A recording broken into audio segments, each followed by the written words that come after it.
Live from New York, this is WIUR Radio. Hello and good morning, Iona, and good morning, everyone in New Rochelle. Welcome to the first ever episode of Harry Highlights. Hello, everyone. I'm Harry Fisher, and today I will be your host. And today is the first ever episode and the first debut of Harry Highlights. Today, we will be taking a deep dive in and we will be talking about sports around Iona, New York, and throughout the nation. So first off, what I want to start off with is let's talk about both of our Iona basketball teams. So first off, let's start off with Iona face Fairfield. So this past Friday was a thrilling game between the Iona Gales and the Fairfield Stags. The Fairfield Stags won a thrilling game 71-70. It was one of the most dramatic finishes over the weekend as Fairfield's Alan Rawlings sunk the go-ahead free throw with just 3.3 seconds left, edging Iona in a matchup that saw 11 lead changes and 14 ties. Iona was led by 20 points from CJ Anthony and a 14 from Toby Harris, but it just wasn't enough in the end.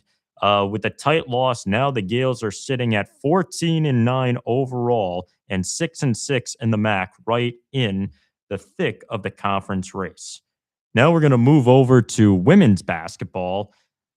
Women's basketball took on Women's basketball took on Manhattan over the weekend. They won a thrilling game on the road, 65-51. Zoe Ward led the charge with her fifth double-double of the season, 20 points and 12 boards, while Isabella Middleton chipped in 19 points and 7 rebounds. It was a balanced effort all around for the Gales, and that road victory keeps momentum building in MAC play. So I just want to talk about the Iona Fairfield game. That was an exciting game. Both teams really played well. I remember Iona got off to a hot start. They were 8-0, and then Fairfield came storming back. It reminded me so much of the Merrimack game, and it was just neck and neck. Both teams were playing really well. But for Iona, they just could not hit their threes, and that's one thing that became a problem for them for the entire game is they couldn't hit their threes, they couldn't defend, and Fairfield, they had a chance. Fairfield did a great job of going right to the basket and getting that foul call, and they ended up getting the two free throws, which put them up by 1 point. But Iona, with 3 seconds left, they did not have enough time to get a shot off. I was there in the student section. I was like, oh, can we see another repeat of what we saw from when we defeated Merrimack when Toby Harris hit that game winning three with 1.1 second left?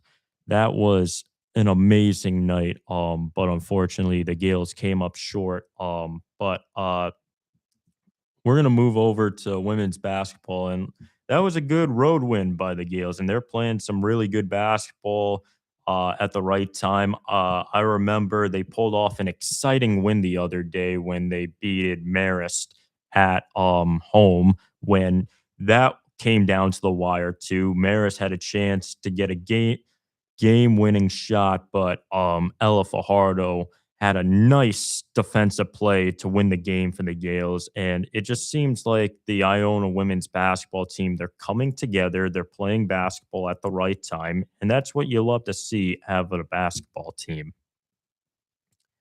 All right, so we're going to move on to professional sports. So I want to talk about the Super Bowl. So Patriots Seahawks. Now I don't know who to root for in this game.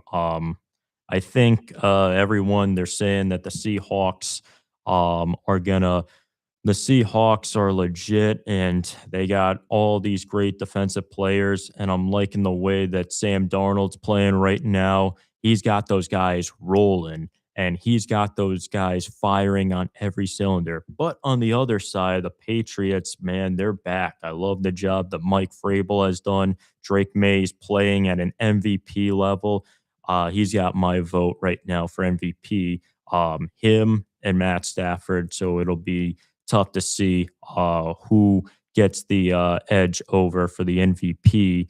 But for me, my Super Bowl pick, I'm gonna have to go with. I think I got to go with the Patriots here because Drake May's playing well. I do think the Seahawks will get off to an early lead, but for the Patriots, man, I just see them winning, and I just don't see a defense that can take down Drake May because right now he looks unstoppable with the receivers that he has at his disposal and the type of system that the Patriots have in place.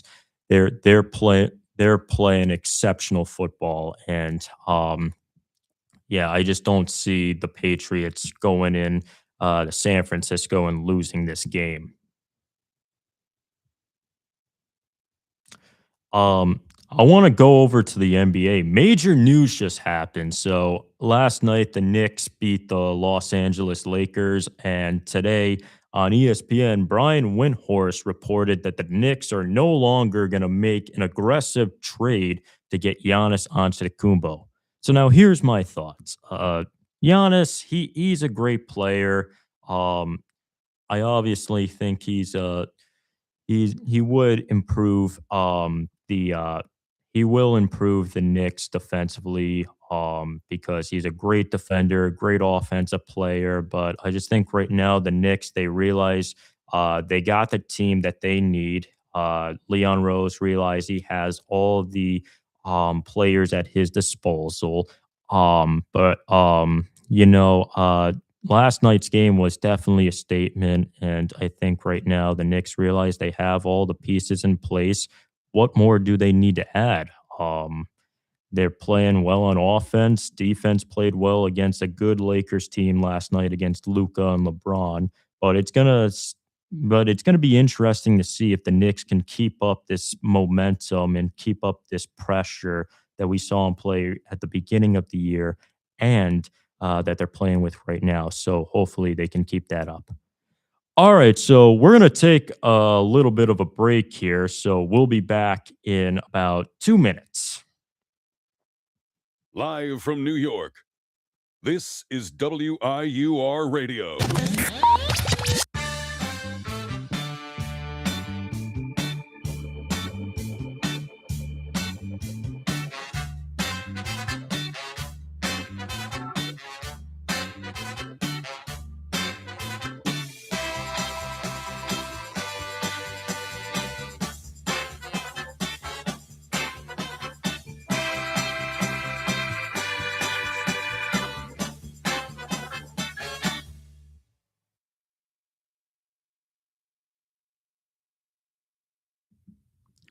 We're back after the break. So once again, for those of you who are new to WIUR and for those of you who are tuning in, I'm Harry Fisher, and this is the first episode of Harry Highlights. So I want to talk a little bit about let's go over to the NHL. And boy, I want to talk about the Rangers. I got to talk about the Rangers right now. I don't know what to say about this team. The Rangers, they are a complete disaster right now. I don't know where this team is going. I don't know when they're going to start looking to trade Trocheck, Panarin. We obviously all know that Panarin's gone.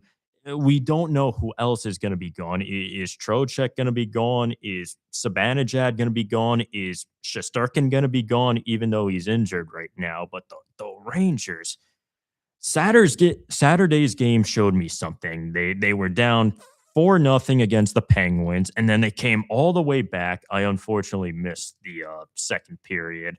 But they just played. They came all the way back, but they just couldn't get one win. One win. Man, this team is beyond frustrating. Uh, I don't know. Nobody knows what Chris Drury's planning to do. Nobody knows. Than other than Chris Drury.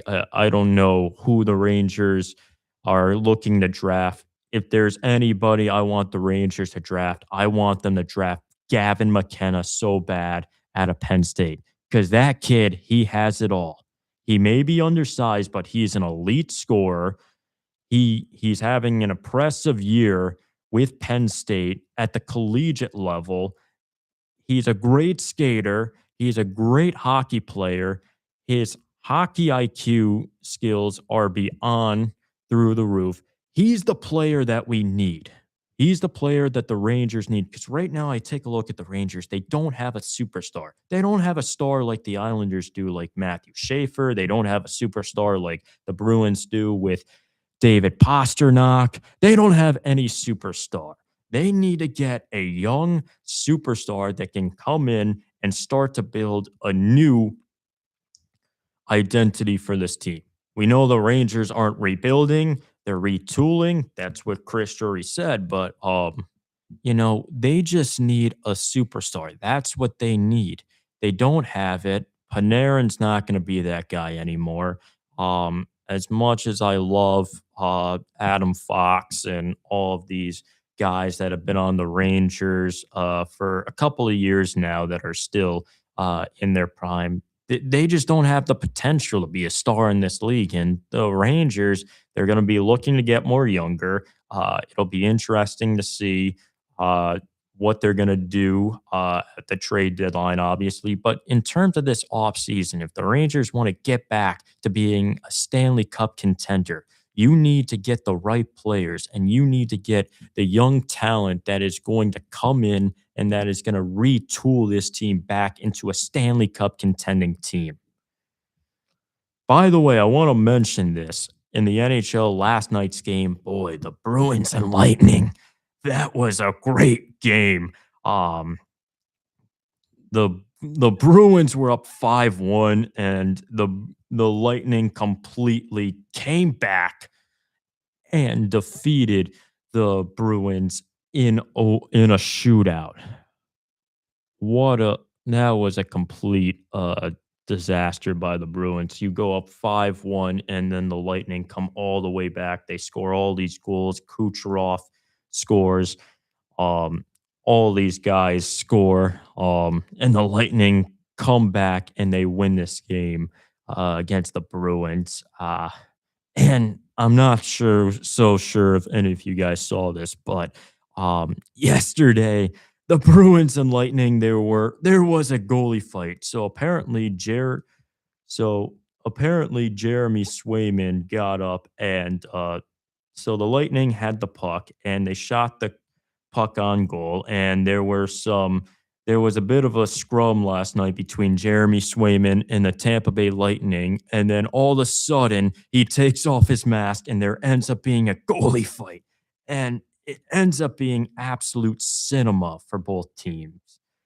That fight was unbelievable. I've never seen anything like it, and it just shows me why I love hockey so much and how much hockey is growing as a sport. Like, that's the thing about hockey, the intensity of the game, the passion, and the excitement that it brings to fans and sport fans around the world. Like, that's why hockey is so much great because there's literally tension every second, every step of the way.